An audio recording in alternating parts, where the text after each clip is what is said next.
ก็ต้องมาพ่อแม่นี่นาสุขสบายดีปีใหม่ปีหน้าได้มาก็ได้เก็บเงินไว้ใจยามเงินบ่มีคิดเดินก็โทรกันง่ายดีปีหน้าโชคดีค่อยปิกมาเยี่ยมมากัน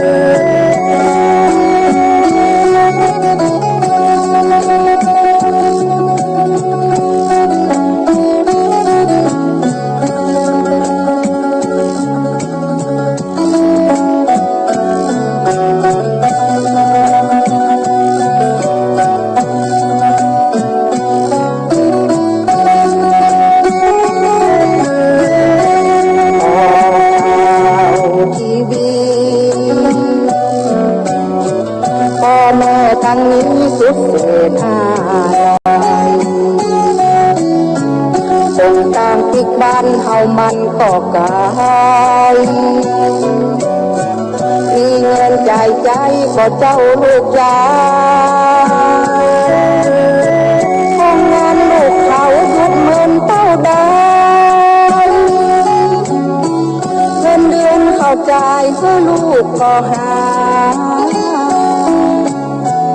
ถ้ามาบ่ได้ลูกบ่ต้องมาพ่อแม่นี่นาสุขสบายดีปีใหม่ปีหน้าค่อยมาก็ได้โชคดีปีใหม่สุขขังสุขีสัพพะเคราะห์ภัยขออย่าได้มีคือลูกโชคดีวันปีใหม่แก่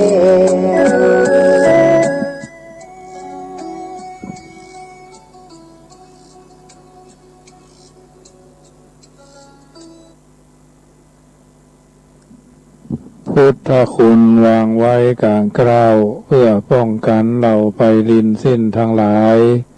ธรรมคุณทูลวางไว้กลางใจเพื่อช่วยให้หูทั่วถึงชั่วดีสังฆคุณทูลไว้ในชีวิตเพื่อช่วยพิษปลดทุกข์เป็นสุขีโดยบุญอภิวันอัญชลีสวสดีโดยการนิรันดร์เทิน10 นิ้วกราบแนบใต้ไหว้สาปารมีธรรม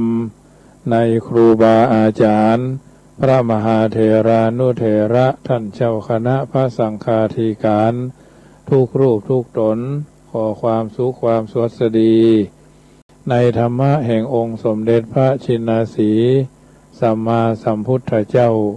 จงมีแก่บรรดาสาธุชนท่านผู้ฟังทุกท่านที่มีโอกาสเปิดเครื่องรับฟังรายการเสียงธรรมก่อนรับตา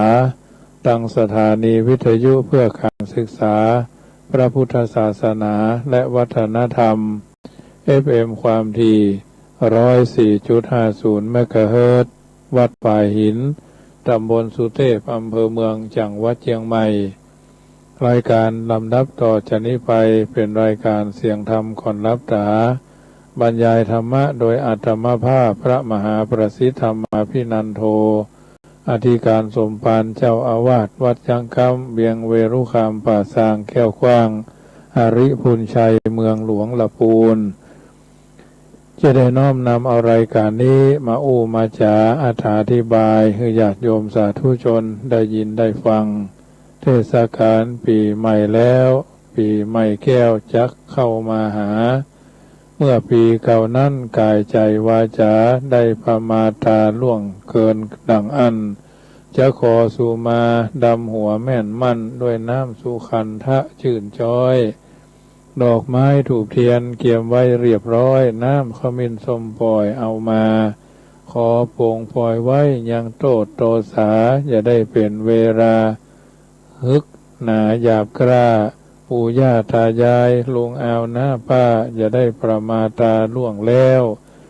ขอหายเวรกรรมเฮือมันกล้าแกล้วมดใสผ่องแผ้วงามดี อันนี้ละเป็นซักเป็นสีเป็นป่าเวณีล้านนาแบบเบาปฏิบัติมาถึงข้าและเจ้าเสิบถึงเช่นเฮาเดี๋ยวนี้โควิดมันมาจำเป็นหลีกลี่ละหีดเก่าเกลือโบราณบ่ได้หดน้ำส่งยังสังขารบ่ได้กินบ่ได้ทานส่งน้ำพระพุทธเจ้าบ่ได้ดำหัวผู้แก่ผู้เฒ่าปีใหม่เมืองเฮาเงียบมิดบ้านเมืองหมองเหงาเพราะโรคโควิดคงเป็นอย่างอีบ่เมินโอดใจเอาไว้คงบ่นานเกินคงได้เพลิดเพลินม่วนปีใหม่แก้วม่วนปีใหม่แก้วศรัทธาสาธุชนท่านผู้ฟังทุกท่านรายการนี้เป็นส่วนหนึ่งที่เอาน้ำทำคำสอนส่วนเป็นปฏิพรให้ญาติโยมได้ยินได้ฟังแล้วก็นำไปเป็นข้อเตือนจิตสะกิดใจโควิดเป็นของสากลทุกคนมีโอกาสติดได้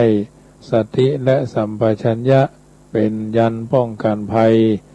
อุ่นใจในยามวิกฤตสติคุ้มครองสัมปชัญญะป้องกันภัยสติคือการระลึกรู้ก่อนที่จะทำจักจักกึดระลึกรู้ว่าสถานที่ใดควรไปหรือบ่ควรไปสถานที่นั้นเสี่ยงหรือบ่เป็นสถานที่อโคจรหรือไม่มีสติระลึกรู้สัมปชัญญะคือการหูตัวทั่วพร้อมเมื่อจำเป็นจะต้องไปในสถานที่เสี่ยงหรือต้องอยู่ณท่ามกลางชุมชนต้องรู้ตัวเสมอว่าโควิดอาจจะอยู่รอบกายต้องสวมใส่แมสล้างมือรักษาระยะห่างอย่าเผลอหลงลืมสติการระลึกรู้สัมปชัญญะการหูตัวทั่วพร้อมเป็นวัคซีนที่ทรงประสิทธิภาพอันนี้นำมาเสนอให้ญาติโยมสาธุชนท่านผู้ฟังทั้งหลายเพราะฉะนั้นถือว่าเป็นส่วนหนึ่งโควิดเป็นของที่เราท่านทั้งหลายสามารถเป็นมีโอกาสได้ติดเหมือนกันหมดแต่ทั้งนี้ทั้งนั้นเราท่านทั้งหลายก็จำเป็นที่จะต้องกระทำบำเพ็ญสิ่งที่ดีที่งามวันนี้ก็เป็นวันเนาเนาะทางละปูนเป็นวันนี้เป็นวันเนาเราก็ทำสิ่งที่ดีที่งามตระเตรียมไปวัดไปวาภาคแรงวันนี้5 โมงถึง6 โมง6 โมงถึง7 โมงทีแรกก็จะได้จัดรายการญาติโยมสาธุชนปรากฏว่าลมแหงฟ้าคะนองบึ้งบังเดี๋ยวก็พระท่มก็เดี๋ยวก็พระท่มพอในเฟซในไลน์พวกทางวัดเหล่าเป้าดังฝั่งดอยหล่อเนาะหลายวัดหลายวาน้ำดิบน้อยเนาะห้วยอ้อนี่อันเพื่อทางพุ่นนะเพิ่นโดนไม้ฮักลักกูดเหมือนกันน้ำดิบน้อยน้ำดิบหลวงหนองสมณะนี่อันเพิ่นเจอกันนะแต่ของเฮานี่ผ่านไปผ่านมามันจ้างกระดิกหูญาติโยมมันก็เลยผ่านไปผ่านมาแต่ว่ามันอากาศฟ้าคึกคะนองล่มล่ำเขาก็เลยตัดปัญหาว่าไม่ได้จัดรายการเป็นการพักไปในตัว2 วันนะญาติโยม2 วันละมันเป็นสภาพแบบนี้นะแต่ทั้งนี้ทั้งนั้นก็จะมันเถอะเอามาต้องไปจมไปซ้ำแต่มันดีหรือมันฮ้อนญาติโยมในวันมันก็ถึงฮ้อนแท้นะฮ้อนเดือให้เหงื่อไหลใครย่อยนะวันนี้เป็นวันเนาทางวัดจังกรรมก็มีการตานกันเข้ากันเหมือนกันนะตานกันเข้ามาขึ้นลงวิหารเนาะทางบ้านก็จะเทศน์ธรรมฟังธรรมเนาะญาติโยมมาสืบชะตาก็มีอยู่นะเพราะฉะนั้นอาตมาภาพนี้ญาติโยมมันมี3 หมู่บ้านส่วนมากพวกก็จะมาตานกันรอตู้หลวงนั่นแหละนะรอตู้หลวงเจ้าอาวาสเขาก็ปันศีลปันพรให้เพิ่นมาประกอบขอมัดสุมาเถอะมัดตีนมัดมือเนาะตามจารีตที่ถวายพระพรหมน้ำพระพุทธมนต์เนี่ยเพิ่นไปตามนั้นอันนี้ก็ถือว่าเป็นภาระหน้าที่ที่เราจะได้ทำต่อครูบาอาจารย์และก็ญาติโยมสาธุชนผู้รักผู้ใหญ่วันสำคัญเพิ่นว่าวันขั้นกะทิจากสงขลาจากสงกรานต์เมืองไทยเป็นเมืองที่ร่ำรวยวัฒนธรรมญาติโยมแต่ทางนี้ทางนั้นเมื่อเหตุการณ์ปกติก็ถือว่าเป็นวันที่เอาท่านทั้งหลายคือความรื่นเริงบันเทิงกันทั่วตุ๊ด นักปราชญ์ท่านให้ความหมายว่ายินดีพ้องตัดพ้องขาดพ้องนะคำว่าตรุษเนี่ยนะยินดีก็หมายถึงว่าชีวิตได้ผ่านอุปสรรคหวากหนามพยันอันตรายมาจนถึงวันเนี้ยการประพฤติพิธีตรุษจึงเท่ากับแสดงความชื่นชมยินดีต่อความยั่งยืนความเข้มแข็งคำว่าตัดก็หมายความว่าหรือขาดก็หมายถึงว่าเก่าถูกตัดหรือขาดตอนไปการทำพิธีตรุษนี่ก็เป็นการทำเพื่อจุดประสงค์เช่นเดียวกันรวมความว่าพิธีตรุษเป็นประเพณีเพื่อชีวิตเป็นพิธีเนื่องด้วยชีวิตเจริญวัฒนามาในปีหนึ่งกล่าวโดยประวัติกับพิธีนี้ก็เป็นพิธีของเจ้าเอาท่านทั้งหลายได้ทำกันมานะคำว่าสงกรานต์ก็มาจากภาษาสันสกฤตแปลว่าสังบวกกรัตตะแปลว่าก้าวขึ้นไปย่างขึ้นไปการย้ายที่เคลื่อนที่นะอาทิตย์ย่างขึ้นสู่ราศีใหม่เป็นเหตุให้เกิดเป็นเหตุการณ์ที่เกิดขึ้น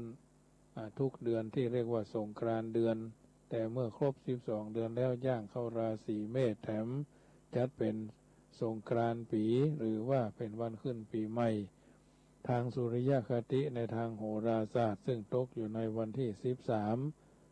13 14 15 เมษายนของทุกปีบางทีบางอย่างปีแล้วนี่เอาจะหันว่าเพิ่นมีการเคลื่อนค่ายเพิ่นมีการเคลื่อนไหวกันโจทนากันมีการเสวนากันตรงนั้นตรงนี้ถ้าเอามองในแห่งมุมหนึ่งก็ว่าอยู่ดีกินได้มันก็เป็นปัญหาอย่างเนาะพอคณะกลุ่มผู้รู้ทั้งหลายมาตั้งกลุ่มตั้งชมรมตั้งองค์กรจะมีการว่าจุนจันทรคติสุริยคติแบบนั้นแบบนี้ปรากฏว่าเริ่มจะเปลี่ยนกันโควิดก็มาเลยนะญาติโยมอันนี้มองแถมบุคคลคนหนึ่งมองเนอะบ่ได้ว่าให้คนนั้นคนนี้แต่ว่าพอคือเป็นข้อพิจารณาว่ามันอยู่กันมาเฮาอยู่กันมาเป็น50-60 ปีอาตมาภาพก็จะ60 ปีอยู่มาล่อนะญาติโยมที่60 ปีไปแล้วโตยเฮามาแถม50 ปีเนี่ยเฮาย่ำก็ได้ยินไผ่เพียนนั่นเพียนนี่นะเพราะฉะนั้นอันนี้ก็แล้วแต่ดุลพินิจบ้านนอกขอกนิคมเฮาเนี่ยเพิ่นบ่ใช่เปลี่ยนกันนี่ทั้งไกลๆนะเชียงใหม่มีกี่อำเภอ20 กว่าอำเภอลำพูนมีอยู่8-9 อำเภอลำปางเหรอแม่ฮ่องสอนเหรอ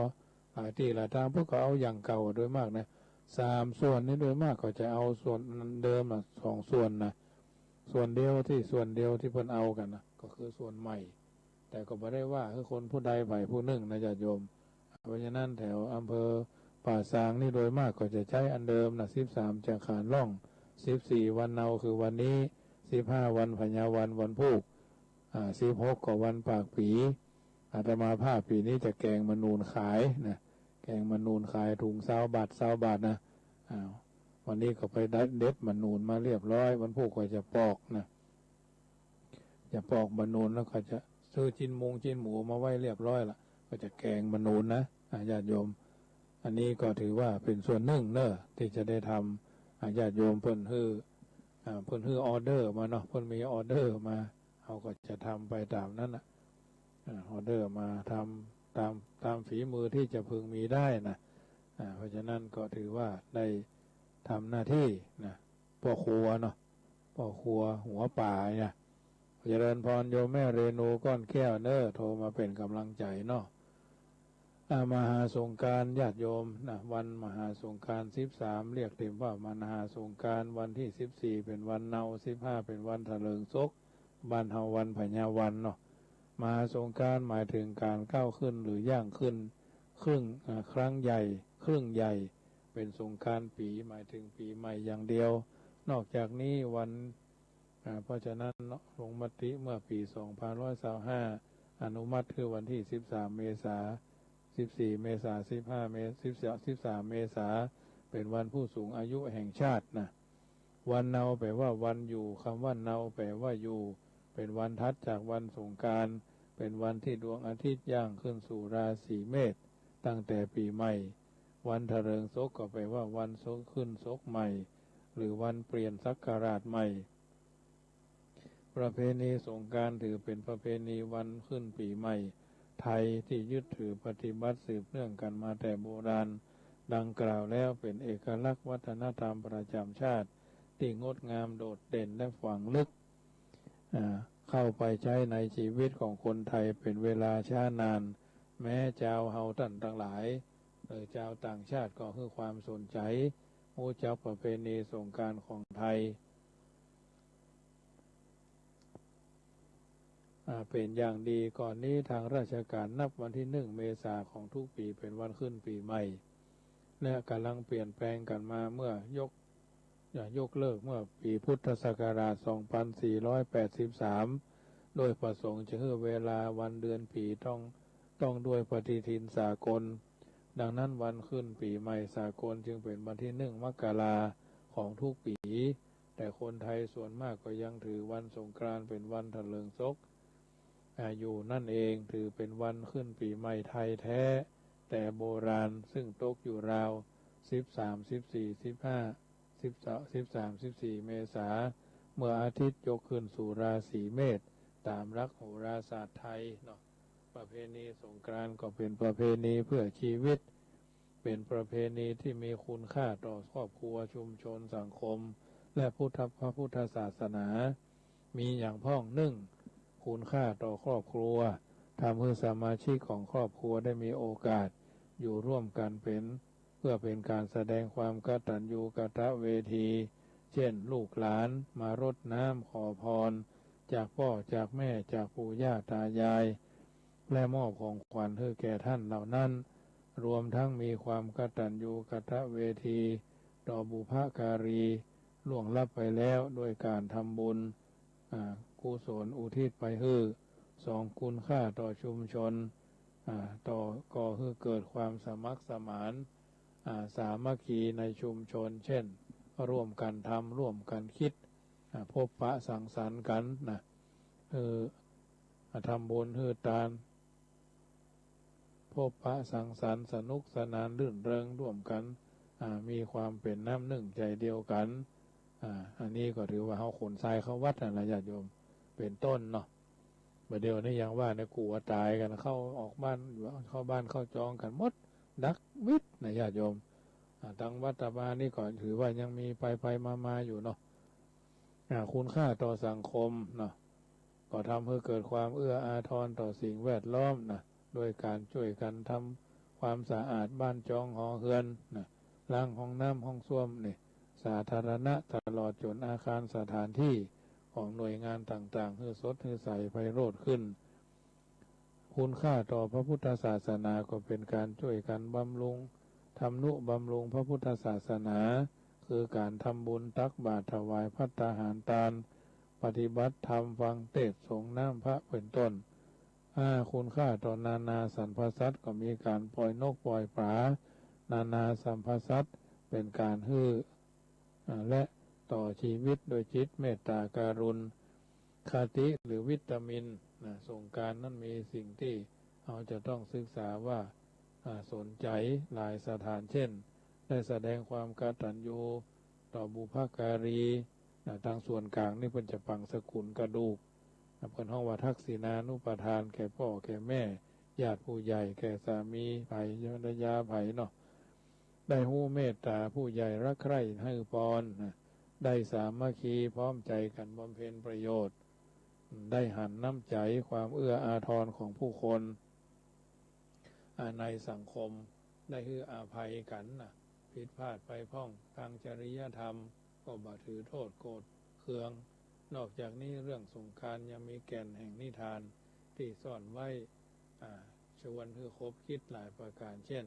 นางสงกรานต์ทั้ง7ช่วยกันประคองเสียนพระพรหมไว้บ่ฮือตกทอดบ่ฮือตกตลอด365 วันหากตกลงแผ่นดินไฟจะไหม้เอาโยนขึ้นไปในอากาศฝนจะแรงลงทิ้งลงทะเลเนาะทิ้งลงทะเลน้ำทะเลจะเหือดแห้งเป็นเครื่องชี้คือหันถึงคุณธรรมของผู้เป็นพรหมก็คือผู้ใหญ่ว่าหากปราศจากความรักใคร่ขาดเมตตาผู้ใหญ่บ่นอนคว่ำผู้น้อยก็เดือดร้อนผู้น้อยถ้านอนคว่ำผู้ใหญ่ก็บ่มีก็เดือดร้อนจิตบ่สงสารขาดกรุณา บ่เบิกบานพอยินดีก็ขาดมุทิตา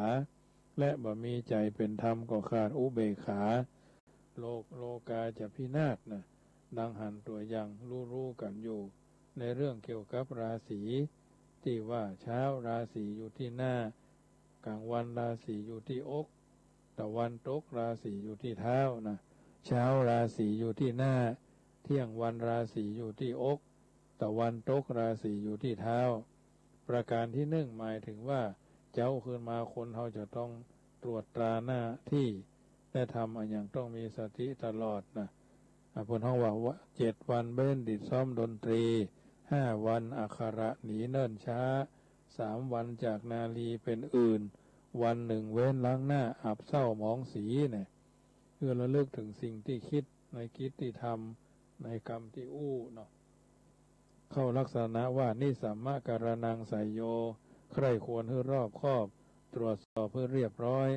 แล้วลงมือปฏิบัติจะช่วยขจัดความผิดพลาด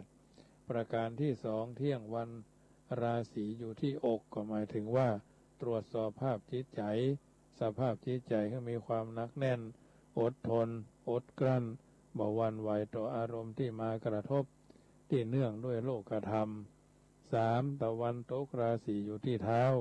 ก็หมายถึงว่าก่อนจะพิจารณาการประกอบกิจในของวันนี้วันนั้นเช่นวันพุธนี้เป็นต้นเพื่อชีวิตทุกประการในแต่ละวันต้องชำระสะสางการงานบ่ฮื้อข้าง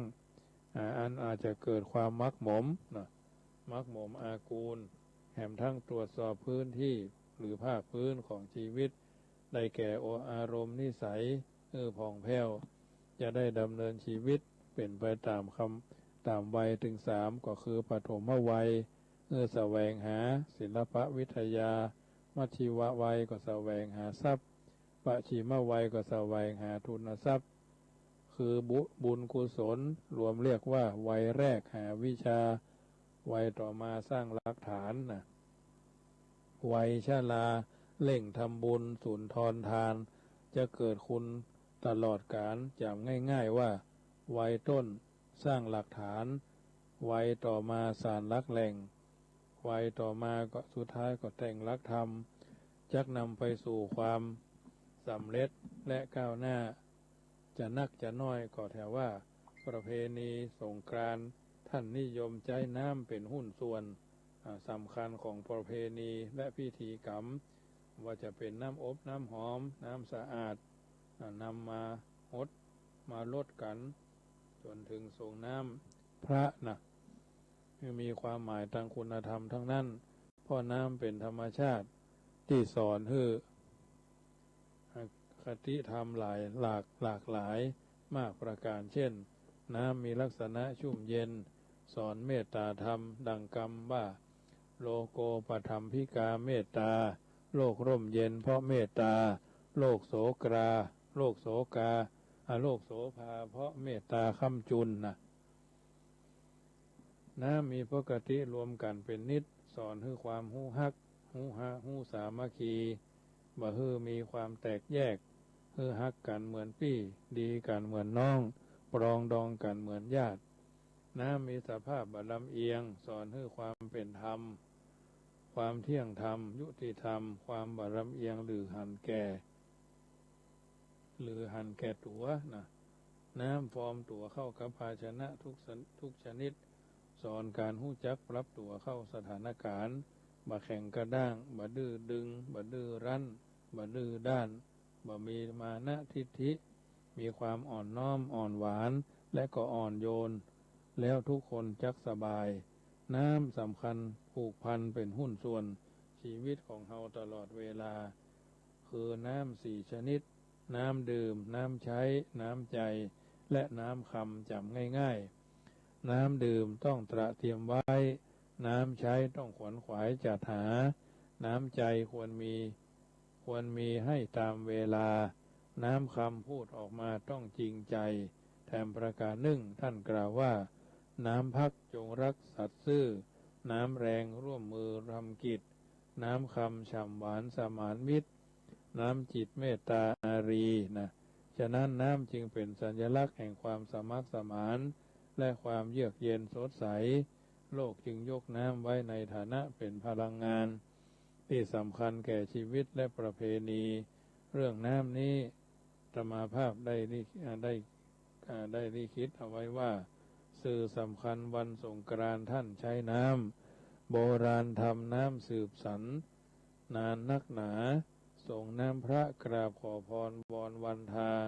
ต่อบิดามารดาครูบาอาจารย์ในบทใส่พาขุนจ้างขุนแผนเพิ่นบอกว่าตูจะขอถามความนาท่านยายลูกชายนั่นดีหรืออย่างไรมาเล่นเบี้ยกินเหล้าเมากัญชาฟินผามาสูบบ้างหรือไม่จะสูงต่ำดำขาวคราวใครตู่ยังได้หันตาว่าจริงๆอันนี้เป็นต้นเพราะฉะนั้นถือว่าญาติโยมสาธุชนท่านผู้ฟังทั้งหลายวันไหนๆบ่สำคัญเท่าวันนี้เท่าวันที่เรามีความเข้าใจอยู่กันอย่างพี่ดีกันอย่างน้องปรองดองกันเหมือนญาติประเทศชาติก็จะเจริญพระพุทธศาสนาก็รุ่งเรืองฉะนั้นถือว่าทุกคนทุกท่านดำเนินชีวิตโดยการที่อยู่กันในสังคมแห่งการอยู่ร่วมคนละเล็กคนละน้อยในการทำความดีสิ่งดีๆสิ่งที่งามๆเพิ่นถึงบอกเอาไว้ว่าต่อมารดาครูบาอาจารย์ญาติผู้ใหญ่ผู้มีคุณการุณเกื้อเคยเอื้อเฟื้อหวนระลึกนึกถึงท่านปีใหม่ไทยนี่หรือคือสงกรานต์มงคลวานเวียนบรรจบครบอีกปีน้ำอบไทยใสสะอาดดอกไม้หอมมาพักพร้อมเพียงกันดังวันนี้ด้วยดวงจิตกตัญญูกตเวทีเป็นความดีควรแก่การขานโมทนาขออำนาจกตัญญูกตเวทิตาธรรมที่ทุกท่านร่วมกระทำในครั้งนี้จงส่งผลดลบันดาลให้ท่านมีความเปรมปรีเกษมสุขทุกเมื่อเทินญาติโยมสาธุชนท่านผู้ฟังทั้งหลาย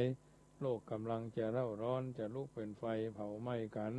เพราะสังคมมุ่นวายใส่ป้ายร้ายป้ายสีซึ่งกันและกันเพราะขาดน้ำคือคุณธรรมเหล่านี้ใช่หรือไม่เราท่านทั้งหลายก็พยายามนำไปคิดพิจารณาถูกต้องท่องแท้สมกุลสมก้าที่เราท่านทั้งหลาย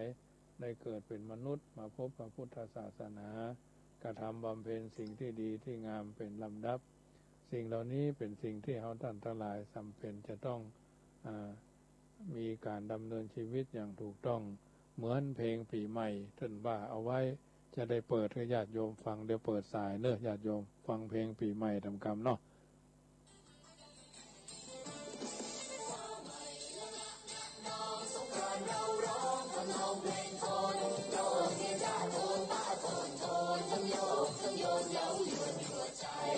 วันตรุษหยุดการหยุดงานสังคมชาวบ้านสิการคืน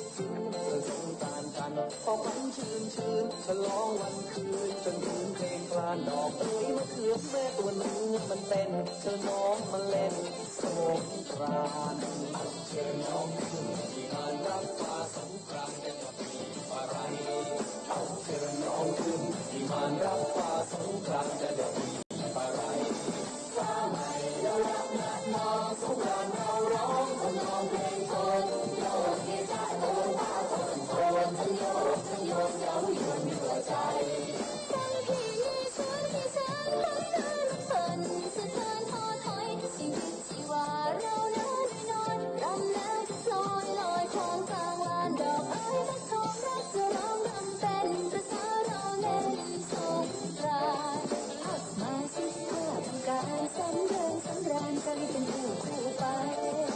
มาสิเพื่อทำการสำเริงสำราญกันเป็นคู่ไปฟ้าใหม่แล้วรักนัดน้องสงกรานต์เราร้องต้องร้องเพลงโทนโยกเฮียจ้าโทนป้าโทนทั้งโยกทั้งโยนเย้ายวนหัวใจ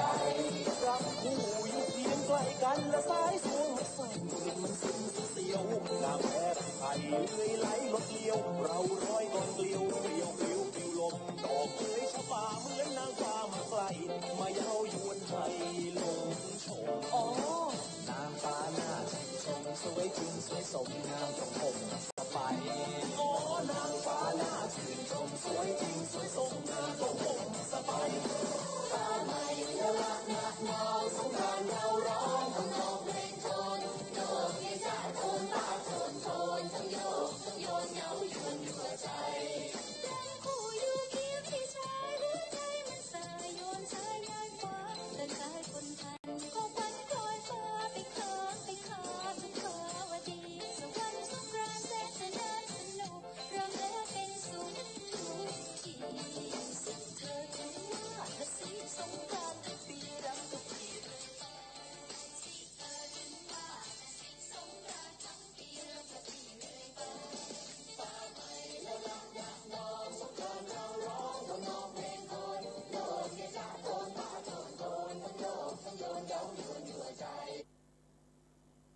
ละญาติโยมสาธุชนวันนี้คือฟัง2 เพลงเนอะ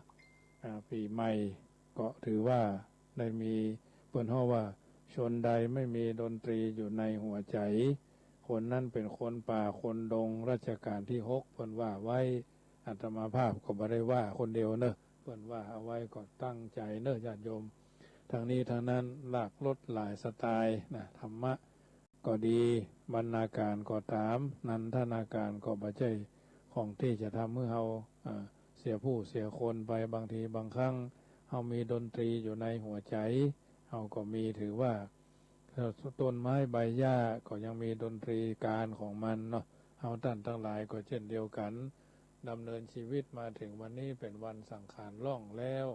วันเนาแล้ววันพุธก็เป็นวันถลิงศกปีใหม่แก้วพญาวันไปตานขันเข้าเนาะตานบัดไกลบ้านของเฮาไปก่อนก็ได้หรือจะไปช่วงเพลก็ได้แล้วแต่มีเจ้าตัวน้อยตูงใจไปส่งน้ำพระวัดอันบัดนี้ก็แล้วแต่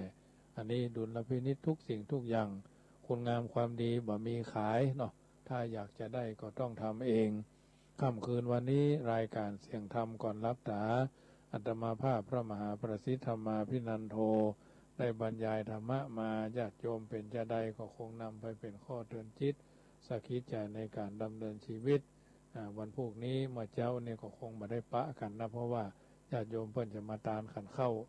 2-3 วันที่ผ่านมา12 13 14อาตมาภาพเจริญพระพุทธมนต์สืบชะตาที่ 5 ถึง 6 โมงเนาะ Facebook ไลฟ์ก็ได้แล้วก็วันที่16 17แถม2 วันเนอะ15นี่บ่ได้ทำเพราะว่าเพิ่นมาตามขันเข้ากันเจ้าที่วัดจังกำนี่ตี 5 ตี 4ปลายตี 5นี่พวกก็มากันแล้วนะมากันก็จะแล้วเจ้าพิธีการบ่เกิน7 โมงเกิงแล้วนะเขาเจ้าว่าจะต้องเร่งนะญาติโยมจะต้องไปทางหน้านะ